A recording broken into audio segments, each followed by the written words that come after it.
Décideurs engagés, l'émission TV de l'Hémicycle animée par Arnaud Ardouin qui déshabille les décideurs, qui nous permet d'appréhender ce qui chaque jour leur donne envie de se battre et de réussir. Ravi de vous retrouver pour ce nouveau numéro de On se dit tout et j'accueille Najat Vallaud-Belkacem.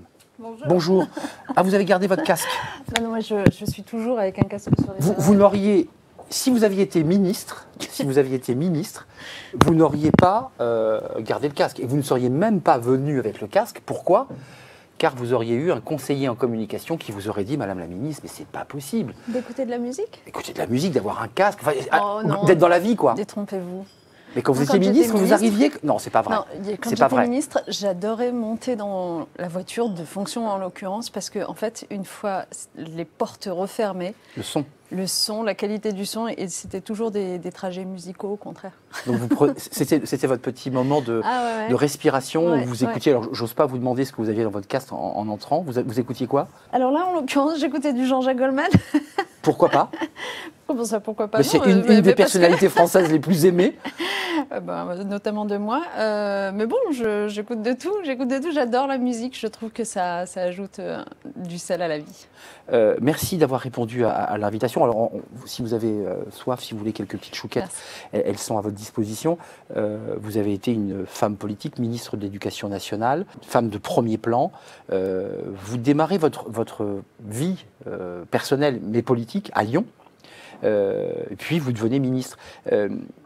Qu'est-ce que ça fait d'être une femme dans la lumière? Qu'est-ce que ça fait d'être une femme qui entre dans la lumière politique, la lumière médiatique?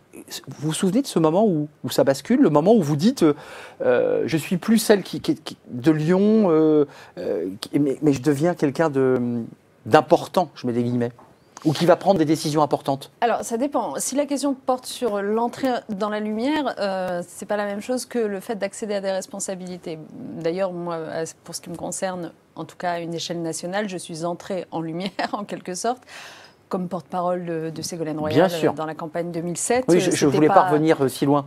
C'est là où vous rentrez dans la lumière. Responsabilités. En tout cas, je veux dire, je deviens un personnage public, disons, d'un point de vue national. J'étais déjà élue locale depuis quand même une petite dizaine d'années, mais je deviens un personnage public. Donc, pour répondre à votre question, le fait de devenir un personnage public, vous le vivez d'abord, bien sûr qu'il y a de l'excitation, je ne vais pas mentir, mais vous le vivez aussi comme une mise en risque permanente et immédiate, parce que vous doutez bien que chacun scrute le moment où vous allez trébucher. Évidemment. Et si possible, vous faire très mal. Donc il y a des deux. Il y a de l'excitation, puis en même temps de la prudence, un peu de stress quand même, beaucoup. En revanche, l'accès aux responsabilités, vous le vivez, là je vais rajouter un mot avec un... Vous êtes honoré, il y a de l'honneur à accéder aux responsabilités. C'est pas simplement de l'excitation, de l'adrénaline, du stress, tout ça va de soi, mais c'est... Waouh, c'est formidable, je veux dire, vous êtes vraiment ému. Et il y a un poids aussi. Et il y a un poids, c'est ce qui va généralement avec cette notion d'honneur, c'est le poids même de l'histoire qui l'accompagne. Vous avez le sentiment de vous inscrire dans une historicité. Les photos des ministres. Absolument. C'est incroyable ça. Exactement. Et en plus, il se trouve que j'ai occupé des charges qui, de ce point de vue symbolique, étaient très signifiantes. C'est-à-dire ministre des droits des femmes, je le suis devenue en 2012. De plein droit. De plein droit, après 26 ans d'absence d'un ministère des droits des femmes en France. Yvette Roudy. C'était ça. La dernière qui l'avait été, c'était Yvette Roudy. Donc, si vous voulez, ça avait du sens justement de se plonger dans cette historicité et de se rendre compte qu'il y avait une énorme page blanche qui signifiait que beaucoup de sujets n'avaient pas été traités. Hein. C'est pas simplement on réclame pas un ministère pour un ministère, c'est traiter les sujets. Il dit quelque chose, oui. Donc ça, c'était pour les droits des femmes, cette page blanche-là. Et pour ce qui est de l'éducation nationale, je suis devenue ministre de l'Éducation nationale en 2014 et c'était la première fois de l'histoire qu'une femme accédait à ses responsabilités. Pas seulement une femme, d'ailleurs, entre nous, une personne d'origine étrangère, une personne qui était passée par l'éducation prioritaire comme élève. Jeune. Tout ça compte. Jeune, je me demande si... Je crois bien que Jean Zay était plus jeune que moi. Jean Zay était plus jeune. Mais une énorme déférence mais on envers se situe en 1936. Oui, voilà. Voilà. Bon... Puis de toute façon, rien que d'évoquer le nom de Jean Zay, de le mettre aux côtés du mien, vous voyez, je parlais d'honneur tout à l'heure, c'est tout ça aussi, c'est énorme. Un député qui tient tête et qui sera assassiné à Clermont-Ferrand. Vous imaginiez le destin qui vous attendait? Je veux dire, il y a des gamins qui viennent des quartiers qui disent « Moi, j'ai toujours rêvé d'être footballeur » et qui racontent leur vie dans des interviews et qui disent « Moi, j'ai rêvé de ça, j'ai rêvé de l'être et ils le deviennent. Dans l'intimité comme ça de votre chambre, dans la réflexion que vous aviez sur vous-même avec votre conscience, vous vous projetiez comme ça, vous vous imaginiez arriver là, arriver jusque-là? Alors non, pas particulièrement. D'abord parce que c'est marrant parce qu'en ce moment, je suis amenée à de multiples occasions à me replonger un petit peu dans mes années d'enfance et d'adolescence, notamment parce que je range Ah oui, vous n'êtes pas en train de faire un arbre généalogique. Des choses comme ça. Non, pas du tout. Mais donc du coup, en fait, je renoue avec ce que j'étais à l'époque. Et très franchement, je pense que adolescente, ce qui me faisait rêver, c'était d'écrire, parce que j'étais une grande lectrice, une immense lectrice, donc je m'imaginais très facilement en train d'écrire des romans, écrivaine, comme on dit, écrivaine. Je m'imaginais dans une maison au bord de l'eau, vous voyez, commençant un nouveau roman, m'isolant pour le faire. Trop bien, je vois bien l'image. Je vois très bien aussi l'image, oui. Ou alors, un peu plus tard, quand j'ai commencé à être étudiante, j'avais une passion, j'ai voulu devenir anthropologue, parce que l'anthropologie est quelque chose de quand même assez fascinant, vraiment. Bon voilà, donc mon univers était plutôt fait de ça. Vous savez, moi je viens d'une famille qui était une famille immigrée, donc du Maroc, dont les parents pendant longtemps n'ont pas eu la nationalité française. Donc je vous laisse imaginer, comme dans mon enfance, il n'y avait pas de familiarité avec l'acte de voter ou avec l'engagement politique. Pas parce que je le voulais pas, mais parce que le dimanche d'élection, on ne voyait pas ses parents aller voter. C'est quand même un habitus tout ça. Donc du coup, c'était pas du tout évident de s'engager en politique. En plus, j'étais quelqu'un de nature plutôt réservée. Et bon, voilà, je correspondais pas vraiment au code, quoi. Et finalement, ce qui m'a poussée à m'engager, je crois qu'on en a déjà parlé, mais c'est vraiment le 21 avril 2002, la prise de conscience que le Front National pouvait arriver au second tour d'une élection. Qui était un choc pour beaucoup de jeunes. Ça fait bizarre de se retrouver 20 ans plus tard et d'avoir moins cette réaction, pas du tout, presque. voire pas du tout, cette réaction quasi unanime de l'époque où les gens sont descendus dans la rue pour protester, pour appeler à voter Chirac, etc. Et j'ai fait partie de tous ces gens-là. Et moi, le lendemain, je me suis dit, bon, ça peut pas s'en tenir à une manifestation, c'est bien gentil tout ça, mais il faut prendre un peu ses responsabilités. Est-ce que vous avez eu le sentiment quand même d'avoir, au stade où nous parlons, réussi votre vie? Oh oui. Ouais, vous dites, oh oui, parce que comme si c'était durable, quoi. Ah bah oui, quand même. Non, mais oui. Enfin, franchement, et puis en plus, je peux pas... Prenez pas un air d'écrivaine en disant non, je ne suis pas sûre. Non, je ne peux laisser personne dire le contraire, parce que ce serait quand même... puis en plus, quel message ça renverrait aux jeunes générations qui nous regardent. Ah ouais, même en ayant fait tout ça, on considère qu'elle n'a pas réussi. Non, évidemment que je considère avoir réussi... toute cette partie-là de ma vie. Après, je considère que ma vie n'est pas finie. C'est pour ça que je disais, au moment où nous parlons. Ah oui, non. Moi, d'abord, je pense qu'on a la chance aujourd'hui de vivre dans des mondes où vous pouvez, et les gens le savent bien, pas seulement les politiques, mais vous pouvez avoir plusieurs vies professionnelles, vous reconvertir. Ce qui est votre cas, d'ailleurs. Travailler aussi bien sur, j'allais dire, la dimension intellectuelle de votre personnalité que la dimension créative, artistique. Plus que jamais en ce moment, ouais. Bon, voilà. Donc, et puis, vous faites des rencontres. Moi, je vis. D'ailleurs, je touche du bois parce que c'est quand même une chance inouïe. Je te dis, c'est du bois. Mais je vis un monde d'opportunités permanents. Donc, opportunités au sens croiser des gens formidables avec lesquels on a envie de faire des trucs. Parce que ouverte, parce que complètement tournée vers le monde, les autres. Parce que curieuse. C'est ça, c'est évident. Et c'est vrai que les choix que j'ai faits après 2017, parce qu'on n'en a pas parlé, mais donc le quinquennat s'est terminé en 2017. Je suis d'abord passée 2 ans dans le secteur privé. Puis ensuite, maintenant, je dirige une ONG de solidarité internationale, ONE. Donc ces choix-là m'ont aussi peut-être un peu plus positionné à l'international, ce qui aussi multiplie les opportunités, les chances de croiser de belles idées, de belles personnes. Donc moi, j'ai le sentiment aussi qu'une autre vie m'attend. Mais ça, c'est intéressant. Et on va passer aux questions, aux 3 questions qui vous attendent. Mais ça avait été un peu le thème d'Emmanuel Macron. Il faut que les hommes politiques ne restent pas longtemps hommes politiques pour qu'ils puissent aussi aller dans la vraie vie, puisque c'est ça qu'il voulait dire, et qu'ils fassent des va-et-vient ou que parfois ils ne fassent qu'un mandat pour ensuite recontinuer des activités d'expertise comptable et diverses et variées. Vous n'avez pas, j'imagine, suivi ces conseils-là, c'est votre chemin personnel, mais c'est ça que vous faites. C'est que vous vous nourrissez, ce qui ne veut pas dire pour autant que vous fermiez la porte à un destin politique. Alors moi, je sais pas. Ne voyez pas de message dans ce que je m'apprête à dire, c'est-à-dire je ne suis pas en train de vous dire. Oui, c'est ça. Je ne tire pas les verres du nez non plus. Je veux à tout prix revenir exercer des responsabilités politiques, donc n'y voyez pas ce message-là. Mais très honnêtement, le regard que je porte sur tout ça maintenant, c'est que en fait, Oui, il faut absolument que les responsables politiques acceptent de faire, de se détacher un petit peu, de faire un pas de côté, de n'être pas comme un hamster dans sa roue, à tourner sans cesse, à réclamer de nouveaux mandats, même quand on vient de les défaire, etc. Donc c'est bien qu'ils prennent du recul, mais en même temps, franchement, on gagnerait à avoir certains de ces anciens responsables politiques qui parfois reviennent exercer des responsabilités. Parce que, et donc c'est pour ça que je disais, n'y voyez pas de message, je ne suis pas en train de réclamer d'exercer des responsabilités du tout. C'est par rapport à la compétence c'est que, en fait, je trouve qu'il y a un alliage qui est assez magique, il y a une alchimie qui se fait entre le fait d'avoir exercé des responsabilités de l'intérieur, c'est-à-dire de comprendre le fonctionnement d'une machine, puis ensuite de s'en écarter, de porter un regard plus vaste et finalement d'identifier aussi peut-être ce qui avait péché au moment de l'exercice de ces responsabilités. Moi, par exemple, durant les 2 ans que j'ai passé chez Ipsos, j'ai beaucoup travaillé sur la question des perceptions par les citoyens de ce que leur disent les hommes politiques ou les médias. Alors, vous savez, c'est la psychologie cognitive qui vous y aide. Les biais de perception énormes qui font que les gens n'entendent pas du tout la même chose que vous derrière les mêmes mots. Vous persuadez de passer le bon message. Exactement. Les erreurs énormes commises par certaines politiques publiques qui ont dématérialisé à outrance, par exemple, qui ne correspond à rien dans la vie d'un certain nombre de gens. Voilà. Bon, donc ce genre de choses, finalement, les percevoir après coup, après avoir exercé des responsabilités, c'est un peu dommage de n'en rien faire. C'est un peu dommage de n'en rien faire. Or, on les perçoit d'autant mieux malgré tout qu'on est intéressé par l'intérêt général. Donc, le fait d'avoir exercé des responsabilités politiques à un moment donné, c'est le signe qu'on était intéressé par l'intérêt général. Donc vous répondez indirectement à ma question en disant, après tout, si l'opportunité se présentait nourrie de toutes ces expériences venues d'ailleurs, je serais encore meilleur.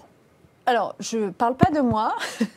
Enfin, oui, évidemment, mais je serais meilleure. Mais je veux dire, ce n'était pas pour parler de moi. Je dis simplement qu'il ne faut pas, en quelque sorte, jeter le bébé avec l'eau du bain et considérer que la requête faite aux responsables politiques de bien vouloir prendre du champ est une requête ad vitam aeternam. Il faut que ce soit, vous voyez, qu'il y ait une intelligence situationnelle. Il y a un moment donné où, au contraire, on a besoin que des gens qui connaissent la machine de l'intérieur, qui se sont parfois heurtés à des difficultés, etc., et qui, du coup, sont désormais plus forts pour les contourner, ces difficultés-là, reviennent aussi pour exercer des responsabilités.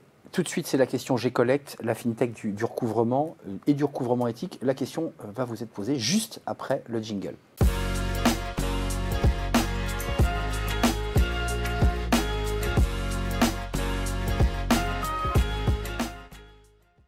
Najat Vallaud-Belkacem, la question de G-Collect, la FinTech du recouvrement éthique.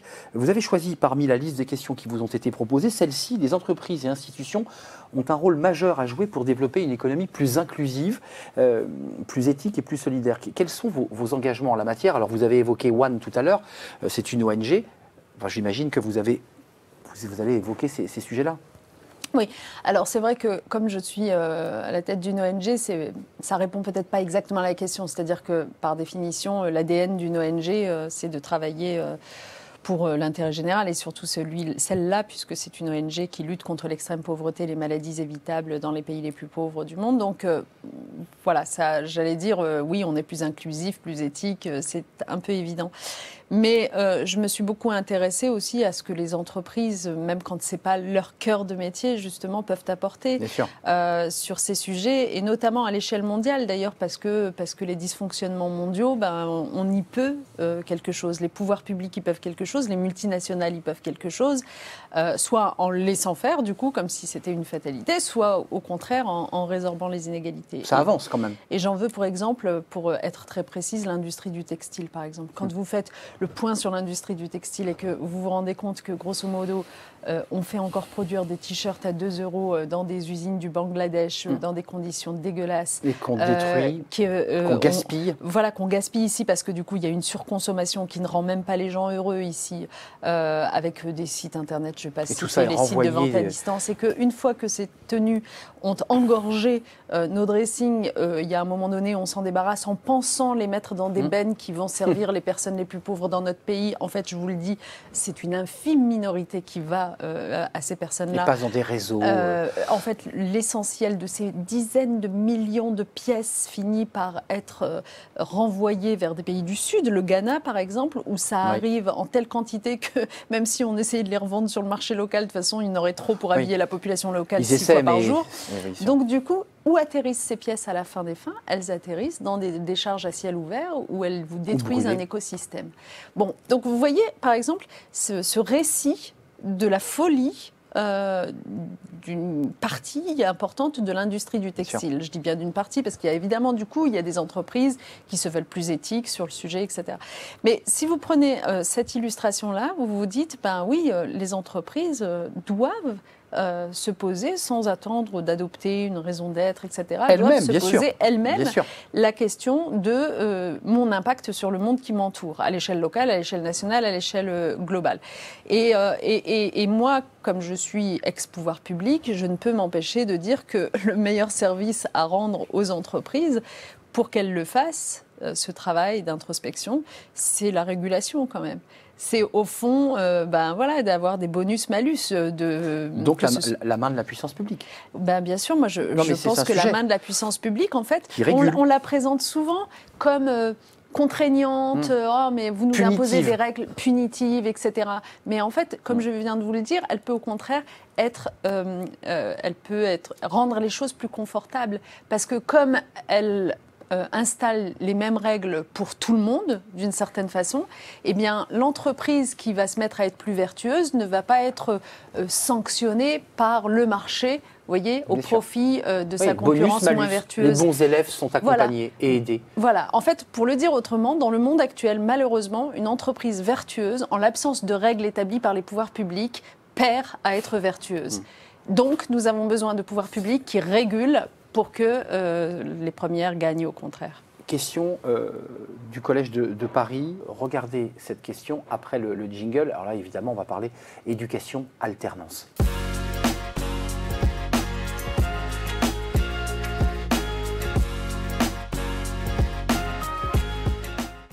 L'onboarding est un enjeu majeur pour les jeunes diplômés, les stagiaires, les alternants. Ils jouent un rôle important dans leur bien-être au travail. Comment vous faites, vous, comment faisons-nous pour améliorer l'intégration de ces nouveaux arrivés au sein de vos organisations ou des organisations? Parce que One travaille aussi à intégrer des collaborateurs, des stagiaires, des alternants.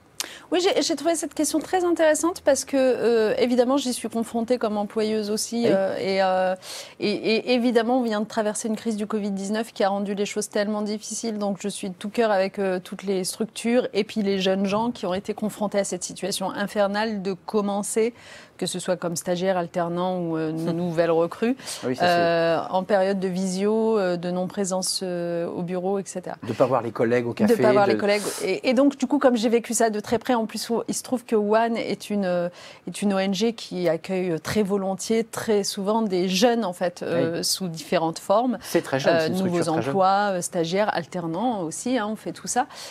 Et donc, du coup, je les ai vus souffrir. Je les ai vus souffrir de cette situation du Covid. Voilà, donc on essaye de les accompagner. Bon, maintenant, on a repris des conditions plus normales, donc c'est beaucoup mieux. On voit tout de suite la différence. Mais c'était juste l'occasion pour moi de préciser que l'onboarding est quelque chose d'essentiel. Justement, ils ont souffert de ne pas le vivre parce que c'est essentiel. Que c'est assez informel, mais qu'il faut toujours y penser quand on est employeur. Je n'évoquerai pas l'onboarding en politique, parce qu'être une femme en politique, vous avez évoqué votre parcours, c'est quand même très compliqué. Même quand on est en présentiel, c'est dur de faire sa place quand on est une femme. Précisément, moi je pense que les expériences de vie qui ont été les miennes m'ont poussée à être extrêmement attentive justement à ces petites choses qui relèvent de l'informel. En effet, par exemple, on vous apprend nulle part à être une femme politique ou un homme politique.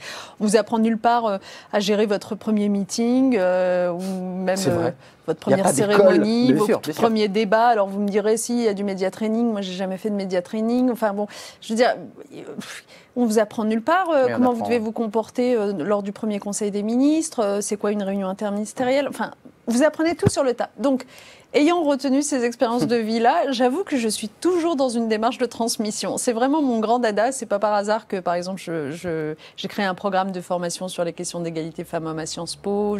J'interviens très souvent devant des étudiants, dans des conférences.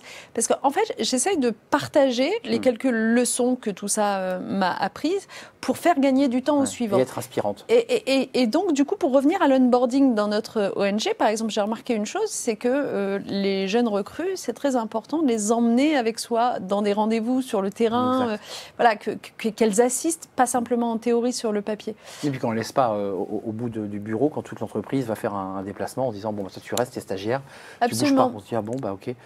C'est une manière aussi d'intégrer. Et puis qu'on ne les réellement. inscrive pas dans une forme de division du travail qui fait qu'elles ne voient qu'un bout du sujet dont on est en train de parler, qu'au contraire, justement parce qu'elles sont nouvelles venues, elles aient toute une période, même de plusieurs mois, où elles aient un regard aussi vaste que peut l'avoir le chef de la structure. C'est notre dernière question, c'est une question importante. Alors là aussi, tout à l'heure, vous aviez étonné qu'il n'y ait pas de malentendu, je ne parle pas de moi, c'est la question de l'hémicycle, évidemment, question peut-être plus politique. Je vous la pose immédiatement.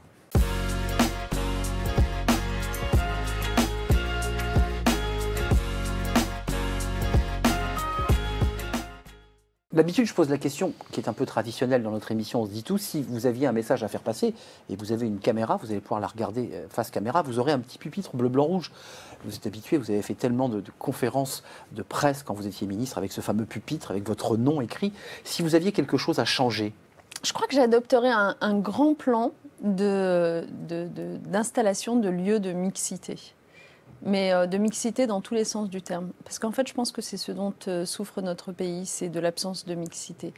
C'est du fait que les uns et les autres n'arrivent pas à se mettre à la place des autres, dans la mesure où finalement chacun vit dans des bulles, conforté par les réseaux sociaux, par les médias, etc., et ne sait même pas à quoi ressemble la vie de ceux dont il parle, de ceux sur lesquels il porte un jugement péremptoire. Et donc, je créerai des lieux de mixité. Et je pense qu'en fait, à tous les stades de la vie sociale, il y a des lieux de mixité pertinents. Par exemple, des lieux de mixité intergénérationnelle, à créer des lieux de mixité sociale, évidemment. Donc, les lieux de mixité sociale, ça va être à l'échelle des territoires, à l'échelle des établissements scolaires, à l'échelle... Bon, des lieux culturels, évidemment. Mais en tout cas, à chaque fois, je me laisserai guider par cette idée que c'est pas normal qu'une France qui est aussi riche de la diversité de celles et ceux qui la composent, eh bien, ne se croise que si rarement, en fait. Pour ne pas dire se tourne le dos. Se tourne le dos, évidemment. Et donc, du coup, se craint. Et je pense qu'on vaut mieux que de se craindre. Et créer une société fracturée. Ouais.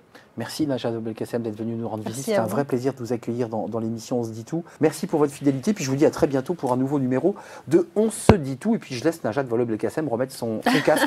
Et Jean-Jacques Goldman, évidemment. À bientôt.